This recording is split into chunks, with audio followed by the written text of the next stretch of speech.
Well, it was a while back. We told you about the problems with James Franklin at Penn State and how there were some things that were unraveling. And this was before the UCLA game, but did not expect the firing to take place this soon. But there are reasons behind it, and we're going to get into it right here. What happened behind the scenes in State College, and where do they go from here? Reminder, though, hit that subscribe button. We appreciate you helping us get to our level so that we can continue our great football content with you, college football and NFL. Well, 7 games after being on the verge of playing for the national championship, James Franklin has completely fallen off the map as he has been fired at Penn State. And while some may look at that and say, 7 games, it tells you where he was. Yeah, that's true. That's 100% true. What is missing in that is things that people don't know. And some of the things that we've talked about in our previous episode, we won't revisit that. But the whole kind of self-promotion, kind of distancing himself, always looking for the next opportunity attitude that James had, kind of caught up with him. You know, the reality is he had a guaranteed contract, a huge mistake. The villain here, the mistake here, if you want to put one, if you need to have one, I don't think there's a villain. I just think there's a big mistake by the administration paying a guaranteed contract to somebody like James Franklin. There's one of the involved in a lot of coaching searches, knowing these guys personally, knowing who's really good and who's not, is difficult. Administrators, look, in the old days when football coaches hired football coaches, ex-football coaches who became athletic directors, there was a lot more success. A lot less pressure, a lot less money, yes. But you don't know who's a really good football coach unless you've been one. And you live in that world every day. So they have to get secondhand information, and they're subject to people's biases that are trying to help, and it costs a lot of money. For all the talk about the money and the problem, now Penn State's going to have to come up with upwards of $45-50 million to take care of this problem with James Franklin, not to mention his staff. But here's what happened, and that's the long form, but the short form is James Franklin always trying to protect his image, always trying to stay one step ahead, knew this was crumbling. And he became, in the last few weeks, very much detached. I'm not all that big into body language, but if you watched him on the sidelines, Northwestern, and even at the end of the UCLA game, it was like, people might say deer in the headlights. It looked like he was totally devolving himself from the program, from the team. I don't want this to stain my legacy. And I really believe he was looking to be the martyr and for people to say, oh, look at the great job that he did. Look how many games he won, padding his schedule with easy wins. But listen, getting to bowl games, getting to the playoffs, he's done a lot of good things. He's not a very good X's and O coach. And he's not very good at managing things on game day.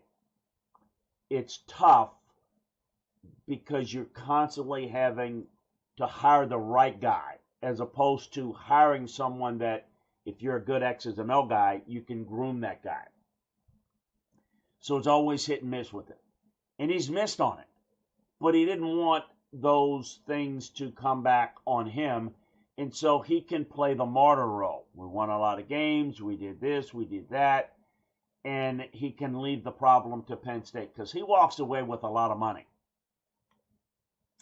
And he is more interested at 53, making more money. Nothing wrong with that. Going somewhere else. And so this is a Penn State problem.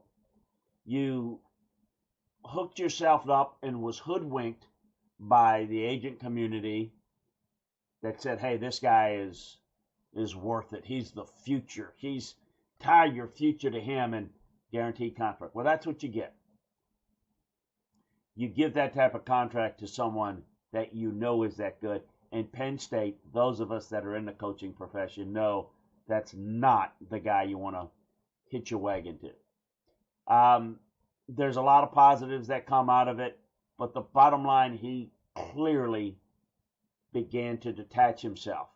Oh, he was there at practice. He was there. I mean, he did the things, but you could tell his players were not responding. And I think he wanted to take the road of, let me try to exit this in any way possible. I'm not going to resign. I'm not going to quit.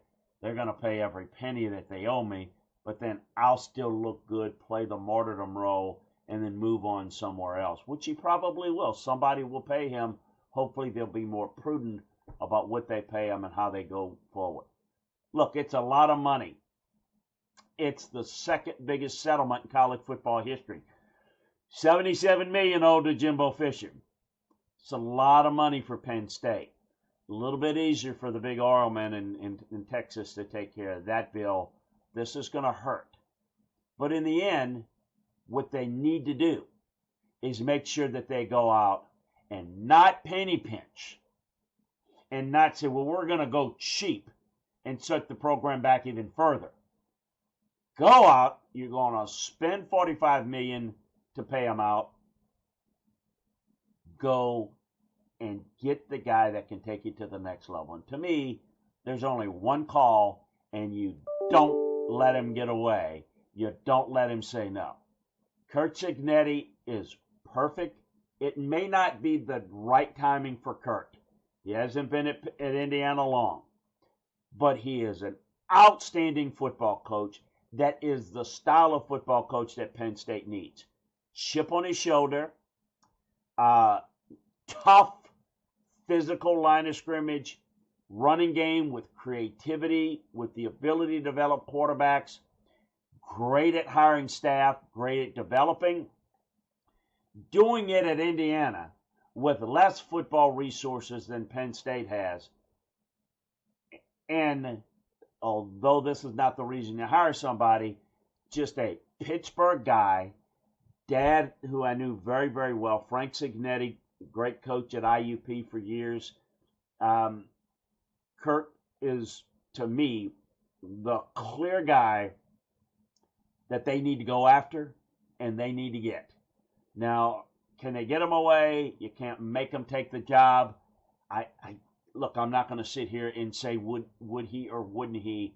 I think the timing may be the biggest challenge there. I know would be some interest in Matt Rule, who, if you look at Matt, he has been a slow build everywhere he's been. Temple did a really good job. Baylor, he fixed a mess and got that program at an elite level.